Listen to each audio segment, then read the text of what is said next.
As for why the 12 employees were let go, well, we still don't exactly know, but we do know that Mercy released a statement saying that the 12 acted without dignity or compassion towards their patients. Now, with the Cardinals and Royals both missing the playoffs, local sports bars like Harbell's are hoping that other sports like football and hockey can help propel them through the month of October. Now, while MoDOT monitors intersections in nearly 30 counties, the ones that top the list for most dangerous in Springfield often involve high-volume intersections like the one behind me at National and Kearney. Thanks, Ben. And you know what? Everyone that I spoke with said that this is kind of a rare occasion, but they did want to emphasize that placing a false 911 call can lead to some serious trouble, not only for the one responsible for placing the call, but also for the city. Springfield 911 call operators must be ready for anything, even false alarms. First responders to any emergency reported to the Springfield 911 call center are the phone operators themselves.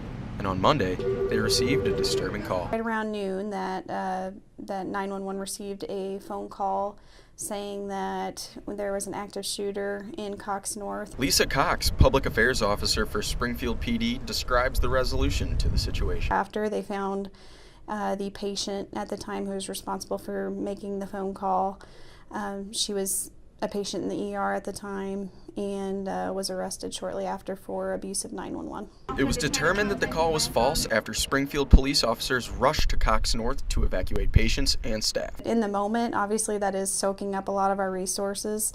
I think we had about 20 or so officers working on that incident at the time, and most times throughout the day, we have officers nonstop, call after call after call. Cox says it was frustrating to know that the resources were wasted, especially with the effect it has on the city. What that's doing to the rest of the city is just making everybody's response time a little bit longer. While Springfield's crime rates and population lead to a high volume of 911 calls, Cox says what happened at the hospital on Monday was more of an outlier. We fortunately don't see a ton of it. It oftentimes does make the news when we do have it happen, because it does frustrate the community. And typically charges end up being filed on that person. The Springfield Police Department wants to remind citizens not to dial 911 unless it is a real emergency. Man, that must have been a pretty scary scene for those that had to get evacuated on something like that. Were you able to find out if they got it done in a timely manner? Were they put back in the hospital quickly? Yeah, you know, actually everybody that I spoke with said that they have evacuated about half the hospital, realized that there was not an active shooter, and then they were able to get the patients and the staff back in a pretty timely manner. There was not too much of a commotion. Everything was done in a pretty routine way. Good. Sounds like they did a really good job. Sure did.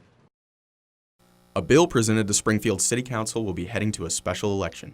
City Council Bill 2017-286, which aimed to repeal the city's ban on pit bulls, failed by one vote. Members of City Council expressed their pleasure with the process that has resulted from the original ban. Mayor Ken McClure applauded the public for following the process and proclaimed that now it is time for the public to speak via the special election. Councilwoman Christy Folnicki also gave praise to the public for having their voice be heard. Constituents in orange shirts that would always show up to these meetings, and I thought, you know, I'm glad they're getting their voices heard, but it seemed like it took a long time to get their voices heard, and they've been very active in this process. Now, while members of City Council may view the outcome of a special election as the process working, many who gathered at Council to support the repeal of the ban find issues in that same process.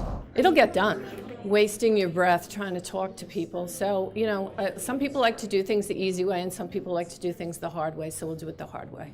The constituents have spoken. We had over 7,000 signatures, almost 8,000 signatures, 3 times the amount that we needed.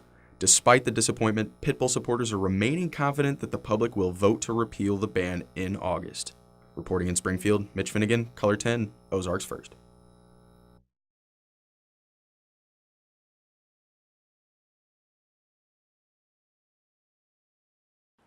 Getting around Springfield can be tricky, especially during the holidays and especially if you don't have your own form of transportation.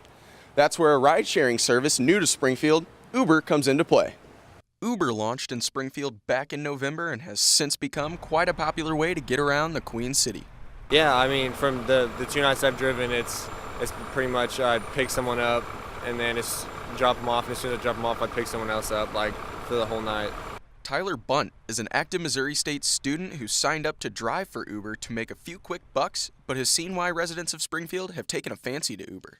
I think it's pretty fair. It's not too expensive. I don't know what it compares to a taxi, but I think it's so convenient and it works for both. Like the app is pretty flawless from what I've seen. In order for someone to become an Uber driver, they must only follow a few simple steps. I mean, I think it's actually perfect. They do a background check when you first sign up, which is like for safety, I guess. So if you have like a DUI or something like that, you probably wouldn't be able to become an Uber driver. But I think the app is so convenient, it like makes things so much easier. There's been talk lately in the state of Missouri to create a ride-sharing network for services like Uber to operate under, but Bunt thinks the company is doing more good than bad for Springfield as is. Oh yeah, definitely, for sure. I mean, it cuts down on drunk driving, which is an immediate plus, and then you don't have to wait on a taxi or try to deal with a taxi, because I've heard that's a hassle. If you're interested in hailing your own Uber driver, just download the app and request your driver immediately. Reporting in Springfield, for Ozarks News Brief, I'm Mitch Finnegan.